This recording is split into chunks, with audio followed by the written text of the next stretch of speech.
चलिए, स्वागत है आप सभी का चंदू सर की क्लास मोबाइल एप्लीकेशन पर, चंदू सर की क्लास यूट्यूब चैनल पर। मेरे प्यारे साथियों, अगर आप फर्स्ट ग्रेड इतिहास विषय की तैयारी कर रहे हैं तो गूगल प्ले स्टोर से आज ही डाउनलोड करिएगा चंदू सर की क्लास मोबाइल एप्लीकेशन। बिल्कुल सही सुना, चंदू सर की class mobile application Google play store से आप यह ऐप हमारा डाउनलोड करिए। यहाँ पर आपको शानदार कोर्स मिल जाएंगे। इस समय हमारे यहाँ पर प्राचीन भारत का कोर्स उपलब्ध है। इस समय हमारे यहाँ पर विश्व इतिहास का कोर्स अवेलेबल है और इसके साथ ही हम जो हैं वह आपको उपलब्ध करवा रहे हैं टेस्ट सीरीज भारत का इतिहास। जी हाँ, भारत के इतिहास के साथ ही जो विश्व इतिहास है, इस विश्व इतिहास की एक शानदार टेस्ट सीरीज हम आपके लिए लेकर के आ रहे हैं। ये टेस्ट सीरीज जो है आपके आरपीएससी फर्स्ट ग्रेड के लिए और इसके अलावा जितने भी पीजीटी के एग्जाम होते हैं उन सभी के लिए उपयोगी रहेगी। ठीक है, तो ये सारे कोर्सेज चंदू सर की क्लास मोबाइल एप्लीकेशन पर उपलब्ध हैं। इसके अलावा हमारे ऐप पर आपको इतिहास का फाउंडेशन कोर्स भी मिल जाएगा। बाकी किसी भी प्रकार की अगर कोई समस्या आती है तो आप हमारे हेल्पलाइन नंबर 8802060952 पर संपर्क कर सकते हैं। डाउनलोड करिए चंदू सर की क्लास मोबाइल एप्लीकेशन, जिसका लिंक हमने डिस्क्रिप्शन बॉक्स में भी दे रखा है। जय हिंद, जय भारत, धन्यवाद। नमस्कार जी, स्वागत, सत्कार, अभिनंदन, राम राम, जय श्री कृष्णा, राधे राधे। कैसे हैं आप सभी? उम्मीद करता हूं आप सभी स्वस्थ होंगे, मस्त होंगे, तंदुरुस्त होंगे और मेरे साथ यानी कि चंदू जैन के साथ इतिहास विषय की परिचर्चा करने के लिए बिल्कुल तैयार होंगे। आइए शुरुआत करते हैं। कैसी रही आपकी पहले की क्लासें फर्स्ट ग्रेड के लिए? जो हमने शुरू किया था पैटर्न वह चल रहा होगा, अच्छी होगी। कल हम आपके लिए जो है वह लाइव क्लास लेंगे रात को 9 बजे, ये बात याद रखिएगा। तो आइए शुरुआत करते हैं।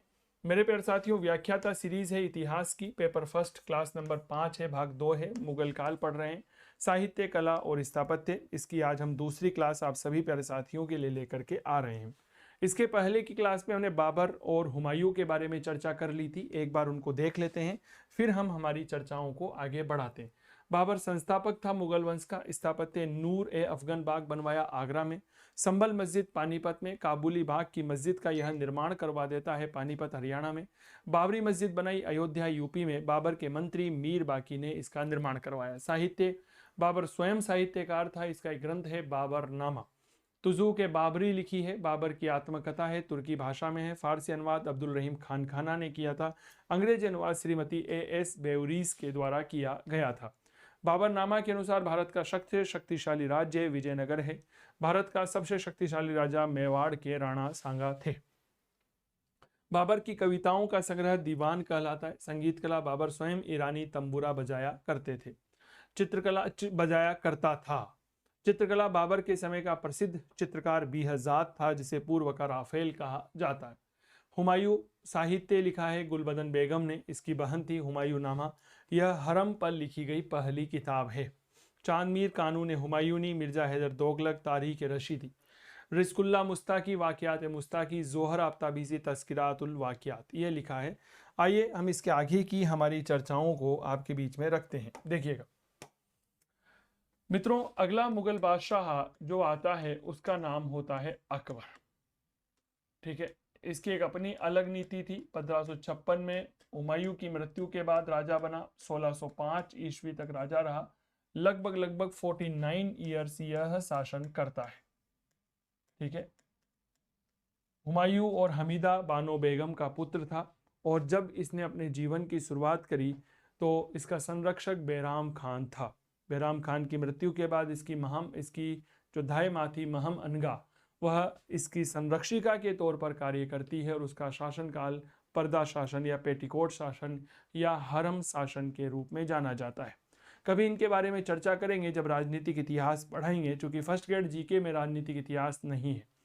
अगर आप फर्स्ट ग्रेड इतिहास विषय की तैयारी करते हैं व्याख्याता पेपर 2 की, तो जुड़ सकते हैं काव्य क्लासेस कोटा के मोबाइल ऐप पर, जहां पर हमारा पेड कोर्स अवेलेबल है। बड़ा गजब और बेहतरीन कोर्स चल रहा है, कई सारे विद्यार्थी लाभ ले रहे हैं, आप भी वहां पर जुड़िए। सबसे पहले अकबर के संदर्भ में इसके स्थापत्य को जरूर देखिएगा। क्या है इसके स्थापत्य का योगदान? देखो, अकबर के काल में जो पहली इमारत बनी थी वह था हुमायूं का मकबरा। क्या था? हुमायूं का मकबरा। बहुत अच्छे से चीजों को समझने की कोशिश करिएगा। देखो हुमायूं के मकबरे के बारे में जो महत्वपूर्ण बात है, पहली महत्वपूर्ण बात, यह अकबर के समय की पहली इमारत है, कि अकबर के समय बनाई गई पहली इमारत है। और यह मकबरा कहाँ बना था, तो याद रखिएगा यह मकबरा बना आपके दिल्ली में।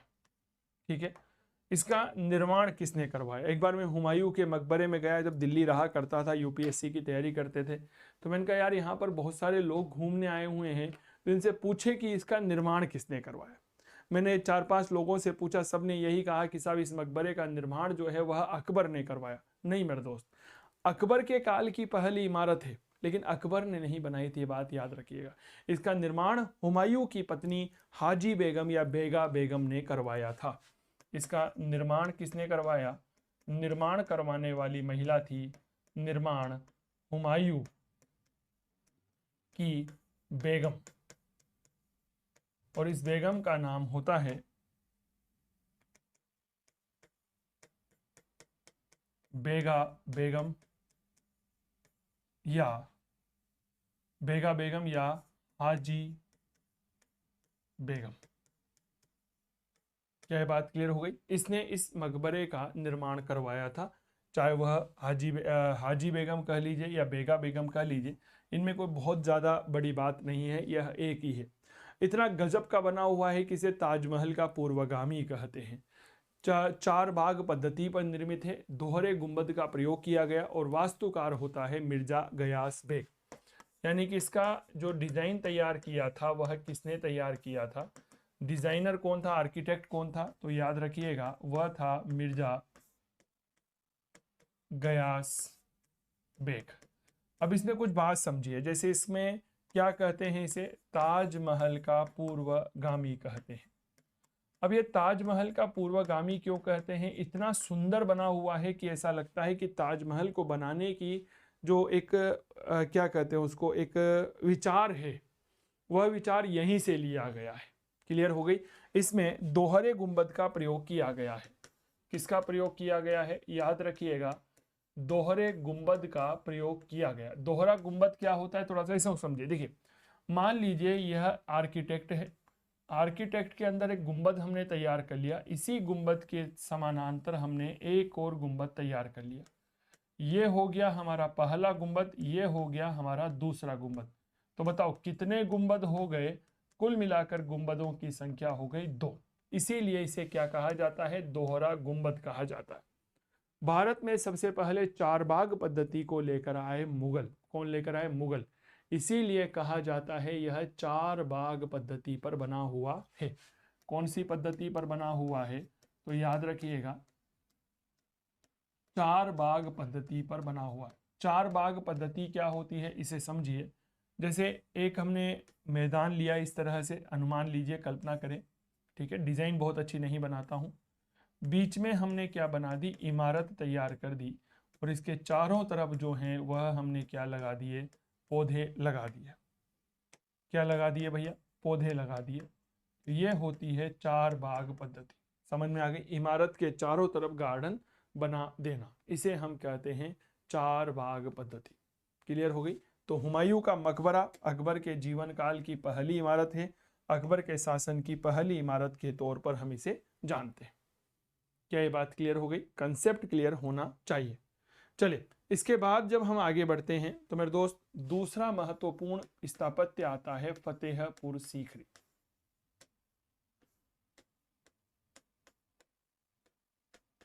ठीक है, फतेहपुर सीकरी अकबर की राजधानी थी, और यह कहां बनाई गई? आगरा के निकट। आगरा के निकट यह तैयार की गई थी। ठीक है, देखो साहब 1562 में अकबर का विवाह होता है आमेर के भारमल की पुत्री हरकाबाई के साथ। क्लियर हो गई?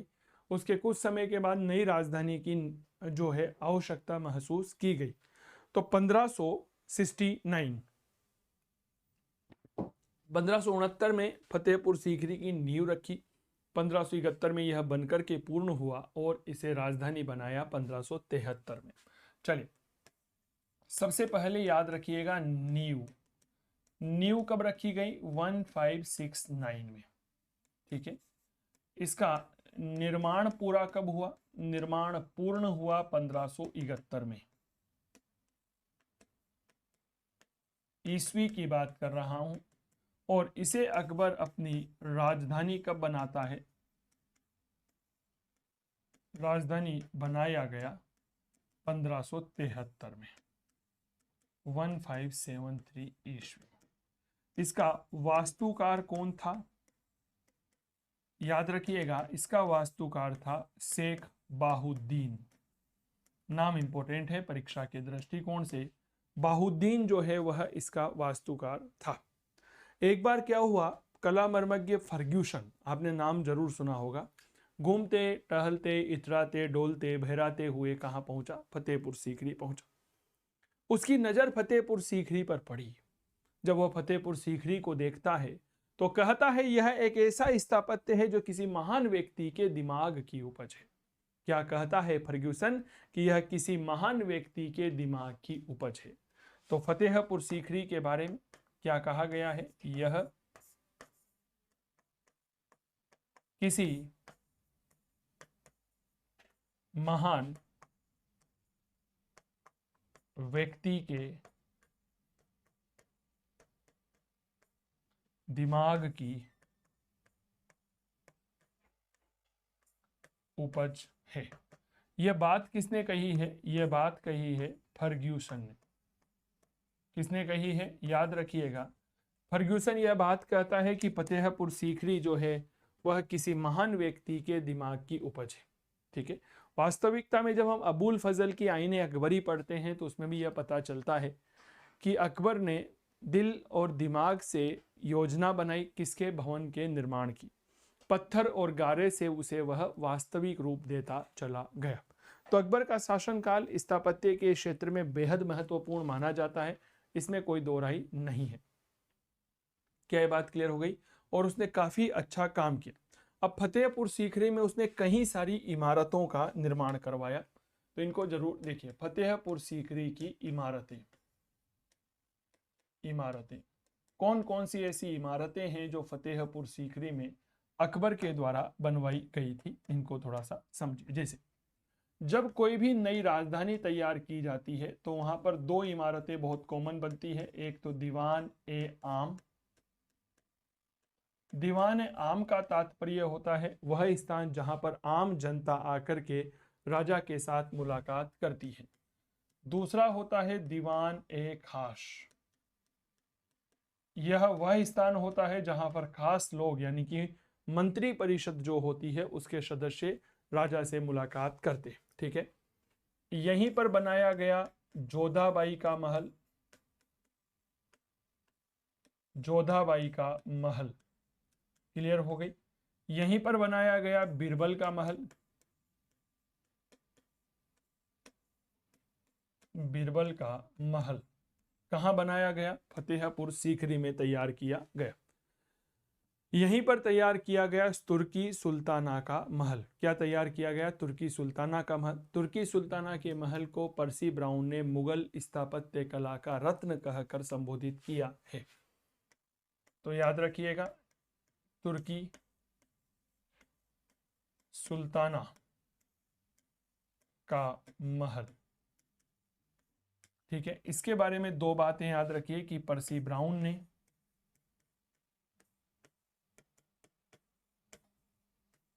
ने इसे मुगल स्थापत्य कला का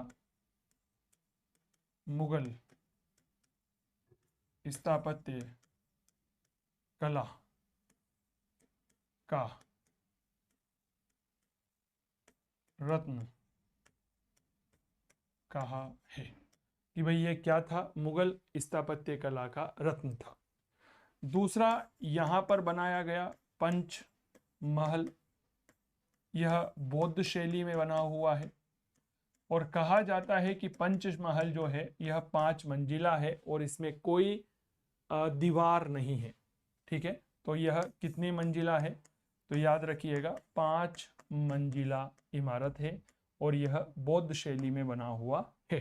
क्या बना हुआ है? पंचमहल। यहाँ पर जामा मस्जिद बनवाई गई और जामा मस्जिद को फतेहपुर सीकरी का गौरव कहा जाता है। क्या बनाई गई? तो याद रखिएगा जामा मस्जिद बनवाई गई और इस जामा मस्जिद को क्या कहा जाता है? फतेहपुर सीकरी का गौरव। इसे फतेहपुर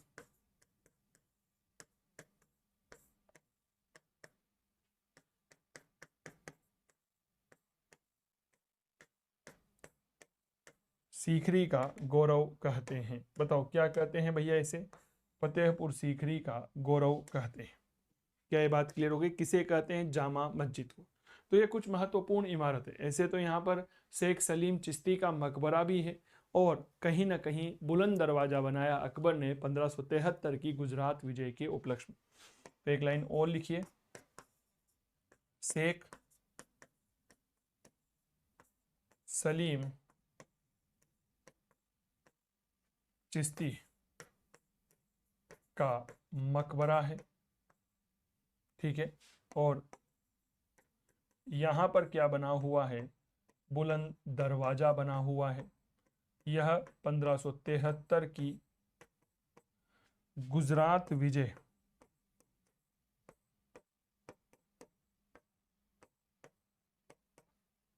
के उपलक्ष्य में बनाया गया था, ठीक है। गुजरात विजय के उपलक्ष्य में अकबर ने क्या बनाया? बुलंद दरवाजे का निर्माण करवाया था। क्या ये बात क्लियर हो गई? तो फतेहपुर सीकरी में कौन कौन से स्थापत्य हैं और उनमें से कुछ स्थापत्य ऐसे हैं जो अपनी गजब की विशेषताएं रखते हैं, उनके बारे में आपको याद रखना चाहिए। दीवान आम, दीवान खास, जोधा बाई का महल, बिरबल का महल, तुर्की सुल्ताना का महल। पर्सी ब्राउन ने इसे मुगल स्थापत्य कला का रत्न कहा है। पंचमहल बौद्ध शैली में है, 5 मंजिला है। जामा मस्जिद, इसे फतेहपुर सीकरी का गौरव कहते हैं। शेख सलीम चिश्ती का मकबरा और बुलंद दरवाजा। बुलंद दरवाजा 1573 ईस्वी के की गुजरात विजय के उपलक्ष्य में बनाया गया। इसमें एक बात मैं बताना चाहूँगा, जब अकबर ने गुजरात अभियान किया था तो इतिहासकार V.A. स्मिथ लिखता है कि यह एशिया का सबसे द्रुतगामी अभियान था। बहुत तेज गति से अभियान किया था। 7-8 दिन में जो है लगभग 900 किलोमीटर की यात्रा अकबर यहाँ पर कर लेता है। तो सबसे द्रुतगामी अभियान यही माना जाता है। चलिए, स्वागत है आप सभी का चंदू सर की क्लास मोबाइल एप्लीकेशन पर, चंदू सर की क्लास यूट्यूब चैनल पर। मेरे प्यारे साथियों, अगर आप फर्स्ट ग्रेड इतिहास विषय की तैयारी कर रहे हैं तो गूगल प्ले स्टोर से आज ही डाउनलोड करिएगा चंदू सर की क्लास मोबाइल एप्लीकेशन। बिल्कुल सही सुना, चंदू सर की class mobile application. Google play store से आप यह ऐप हमारा डाउनलोड करिए। यहाँ पर आपको शानदार कोर्स मिल जाएंगे। इस समय हमारे यहाँ पर प्राचीन भारत का कोर्स उपलब्ध है। इस समय हमारे यहाँ पर विश्व इतिहास का कोर्स अवेलेबल है और इसके साथ ही हम जो हैं वह आपको उपलब्ध करवा रहे हैं टेस्ट सीरीज भारत का इतिहास। जी हाँ, भारत के इतिहास के साथ ही जो विश्व इतिहास है, इस विश्व इतिहास की एक शानदार टेस्ट सीरीज हम आपके लिए लेकर के आ रहे हैं। यह टेस्ट सीरीज जो है आपके आरपीएससी फर्स्ट ग्रेड के लिए और इसके अलावा जितने भी पीजीटी के एग्जाम होते हैं उन सभी के लिए उपयोगी रहेगी, ठीक है। तो ये सारे कोर्सेज चंदू सर की क्लास मोबाइल एप्लीकेशन पर उपलब्ध हैं। इसके अलावा हमारे ऐप पर आपको इतिहास का फाउंडेशन कोर्स भी मिल जाएगा। बाकी किसी भी प्रकार की अगर कोई समस्या आती है तो आप हमारे हेल्पलाइन नंबर 8802060952 पर संपर्क कर सकते हैं। डाउनलोड करिए चंदू सर की क्लास मोबाइल एप्लीकेशन, जिसका लिंक हमने डिस्क्रिप्शन बॉक्स में भी दे रखा है। जय हिंद, जय भारत, धन्यवाद। इसने मेरे दोस्त क्या किया? आगरा में लाल किला बनवाया। आगरा का लाल किला। हमारे भारत के इतिहास में 2 लाल किले हैं, एक आगरा में है और एक दिल्ली में है। आगरा का लाल किला अकबर ने बनवाया और दिल्ली का लाल किला जो है वह शाहजहां ने बनवाया था। याद रखिएगा, इस किले का वास्तुकार कौन था? ठीक है, तो इस किले का वास्तुकार था कासिम खान। बताएं कौन था? याद रखिएगा, कासिम खान इसका वास्तुकार हुआ करता था, ठीक है। चलिए, इसके अलावा यह इलाहाबाद में किले का निर्माण करवाता है, यह लाहौर में एक किले का निर्माण करवाया। इसने वेश्याओं के लिए अलग से शैतानपुर नाम का कस्बा भी बसाया था आगरा में। तो लिखिएगा इलाहाबाद दुर्ग,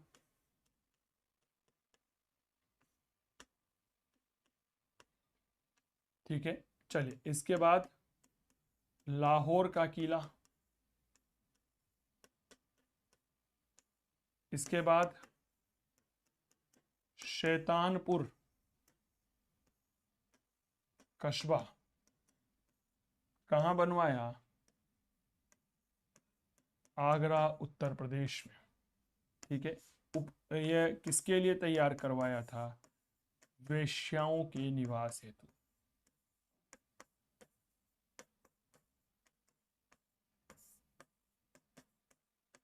किसके लिए बनवाया? वेश्याओं के निवास हेतु इस किले का निर्माण करवाया गया था।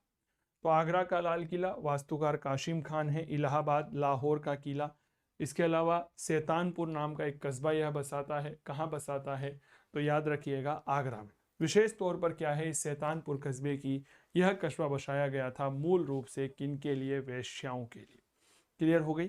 तो कई सारे ऐसे तथ्य हैं जो हमारे लिए महत्वपूर्ण हैं। स्थापत्य में क्या क्या चीजें पढ़ी हमने? देखिए, हुमायूं का मकबरा अकबर के काल की पहली इमारत है, लेकिन अकबर ने नहीं बनवाई थी, हुमायूं की बेगम हाजी बेगम या बेगा बेगम ने इसका निर्माण करवाया था। क्लियर हो गई? इसके बाद अगर हम देखते हैं फतेहपुर सीकरी का निर्माण करवाया। फतेहपुर सीकरी का एक चित्र मैं आपको दिखाता हूं, देखो कैसा लगता है, बड़ी गजब की जगह है, देखिएगा।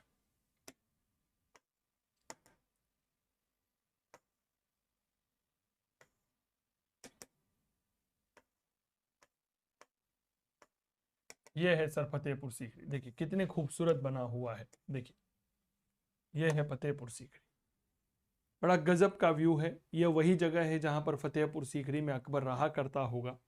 यहीं पर अकबर घूमा करता होगा, यहीं पर कहीं पर बैठकर भोजन करता होगा, अपनी रानी के साथ बातें करता होगा।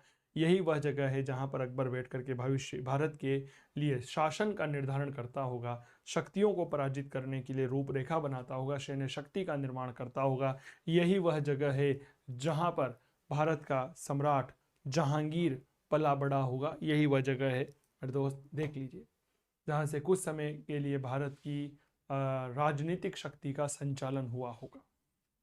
क्लियर? चलो आ जाओ भाई।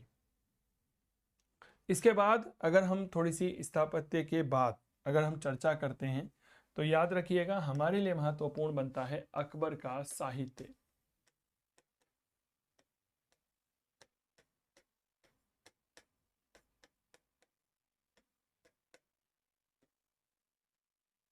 एक बात याद रखिएगा, अकबर जो है वह स्वयं अनपढ़ था, वो पढ़ा लिखा नहीं था, लेकिन अकबर ने अपने दरबार में कई सारे साहित्यकारों को संरक्षण दे रखा था।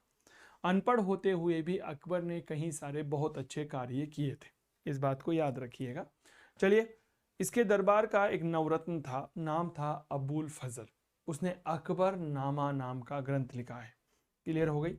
तो पहला कुछ साहित्य में याद रखिएगा, जैसे अबुल फजल,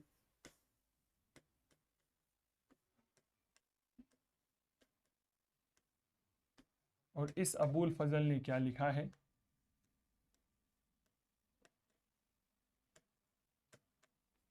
अकबर नामा, ठीक है, अकबर नामा लिखा है। अबुल फजल जो है यह अकबर के नवरत्न में शामिल था, अकबर के नवरत्नों में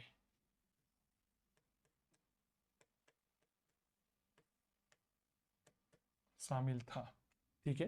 तो अकबर के नवरत्नों में अबुल फजल शामिल था और इसने अकबर नामा नामक ग्रंथ लिखा है। सर, कहा जाता है कि यह अकबर का सबसे बड़ा समर्थक भी था,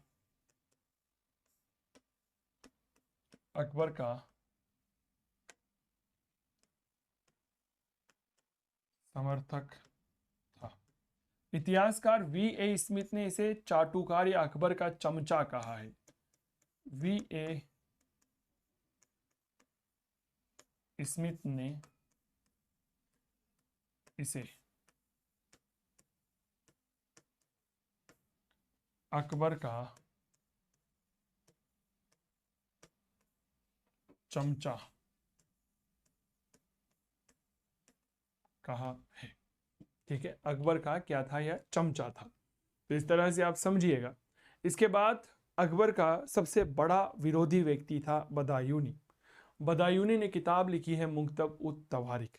देखो, अब एक मन से एक प्रश्न मन में आ रहा होगा कि अकबर इतना बड़ा सम्राट था, इतना बड़ा राजा था, फिर अपने दरबार में अपने ही विद्रोहियों को क्यों जगह देता था। तो अकबर इसके संदर्भ में कहता था कि मुझे वह लोग नहीं चाहिए जो मेरी प्रशंसा करते हैं, मुझे वह लोग चाहिए जो मेरी कमियां बताते हैं और मुझे उन कमियों के बारे में बता करके आगाह करते हैं कि अब आपको यहाँ सुधार करना चाहिए।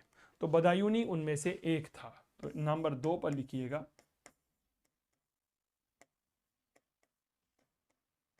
बदायूनी।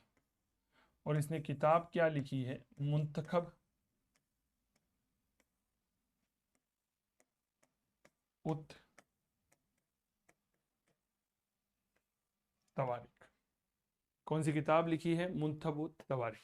इसके अलावा एक बात और याद रखिएगा, इनायत उल्लाह। इनायत उल्लाह ने तमकियत ए अकबर नामा नामक किताब लिखी है। तमकियत ए अकबर नामा, इनायत उल्लाह, इसने कौन सी किताब लिखी है,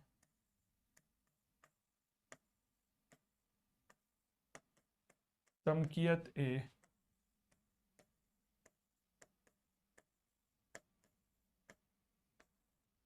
अकबर नामा। लिख लो, तमकियत ए अकबर नामा। एक हुआ है ख्वांद मीर, उसने लिखी है खुलाशात उल अखबार।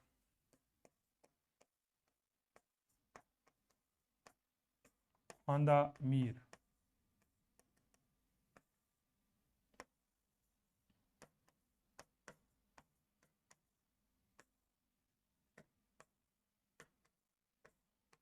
खुलाशात उल अखबार। यह एक महत्वपूर्ण किताब है जो ख्वांदा मीर ने लिखी है, खुलाशात उल अखबार। ठीक है। एक लेखक हुआ है जोहर आफ्ताबची, उन्होंने लिखी है तारीख हुमायूनी। ठीक है।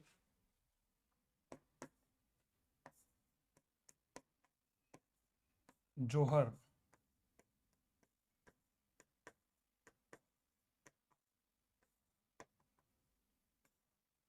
आफ्ताबची।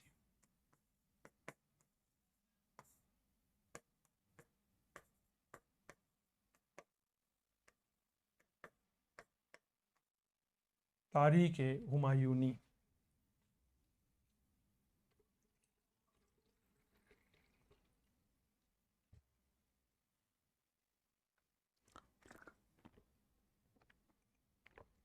ठीक है। चलिए, अब इसके अलावा अकबर ने एक विचार किया, बैठे बैठे करें क्या, करना है कुछ काम, तो अकबर ने सोचा लो विचार करते। अकबर ने विचार किया और एक अनुवाद विभाग की स्थापना करी, जिसका उद्देश्य था भारत के ऐतिहासिक संस्कृत ग्रंथ जो है उनका फारसी भाषा में अनुवाद किया जाए।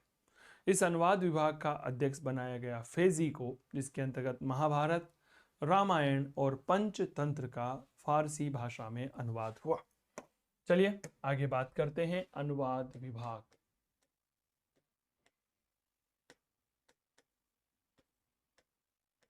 अनुवाद विभाग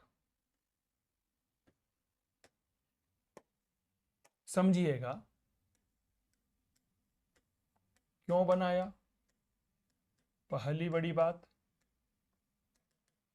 संस्कृत ग्रंथों का फारसी में अनुवाद करने के लिए। संस्कृत ग्रंथों का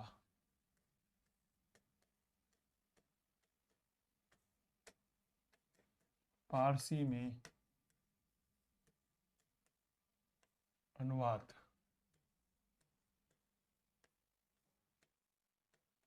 करने के लिए।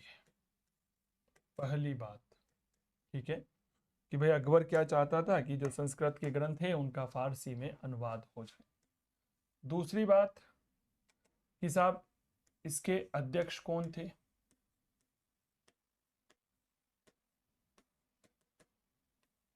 अध्यक्ष बनाया गया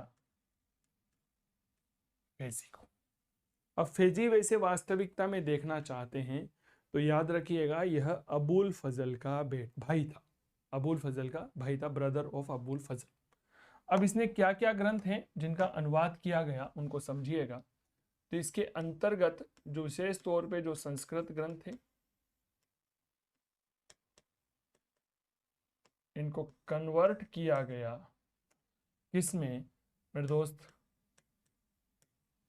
फारसी ग्रंथों में, फारसी नाम। ठीक है, जैसे सबसे पहला ग्रंथ आता है रामायण, भगवान राम की कथा है। इसे तब्दील किया गया रमजनामा, या इसे आप कह सकते हैं रामनामा। क्लियर हो गई? चलिए, दूसरा ग्रंथ है महाभारत। इसे लिखा गया संस्कृत भाषा में रज्मनामा के नाम से। आपको पहला और दूसरा नाम सेम लग रहा होगा, ये तो सेम ही है, लेकिन आप देखिए यहां पर र म ज है और यहां पर र ज म है। समझ में आ गई? यहाँ पे र म है, यहाँ पे र ज है। क्लियर हो गई? इसके अलावा तीसरा ग्रंथ है पंचतंत्र। पंचतंत्र, इसके बारे में हमने चर्चा करी थी जब गुप्तकाल पढ़ा था। उसमें विष्णु शर्मा ने इसमें इसे लिखा है और इसके 5 भेद माने गए हैं। पंचतंत्र का फारसी अनुवाद किया गया अनवार ए शद्दत के नाम से। किस नाम से अनुवाद किया गया? अनवार ए सद्दत। ठीक है, तो ये कुछ फारसी ग्रंथ है जिनका अनुवाद, संस्कृत ग्रंथ है जिनका अनुवाद यहां पर किया गया था। क्लियर हो गई? बताएं।